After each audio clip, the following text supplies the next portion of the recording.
Regardez bien ce qui se passe en Ukraine. Regardez bien le visage de Joe Biden, qui a déshonoré l'Amérique. Jamais John Fitzgerald Kennedy n'aurait laissé faire ça. C'est-à-dire qu'il y a 42 millions d'Ukrainiens, 70% sont des chrétiens, et le pape reste au Vatican au lieu d'aller à Kiev et de dire « Tuez-moi, je représente le Christ !»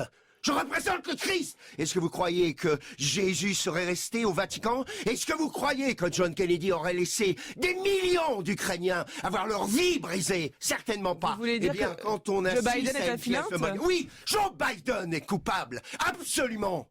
Absolument. Il est en train de déshonorer l'Amérique. Comme Roosevelt a déshonoré l'Amérique. Roosevelt nous a abandonnés, les Français et les Anglais. Et quand Churchill a été supplié Roosevelt de venir en guerre, non, il a refusé. Si nous sommes ici, c'est grâce à Winston Churchill qui n'a pas cédé, qui n'a pas signé quand Hess est allé en Angleterre pour faire signer l'armistice. Si nous sommes ici, c'est grâce à Churchill qui s'est battu jusqu'au bout, qui a refusé de signer un armistice. Donc aujourd'hui, dites-vous bien que ce qu'a vient de faire Joe Biden, de déshonorer les États-Unis, je veux vous dire, et le pape François, qui lui est complètement dans son tunnel, au lieu d'être là-bas et de mourir pour ces chrétiens d'Ukraine, eh bien, je peux vous dire que quand on a 12 ans et qu'on assiste à une pièce de Molière comme Le Misanthrope, et qu'on se met dans la peau d'Alceste, on ne peut que réagir de cette façon-là. Et c'est ça la philosophie.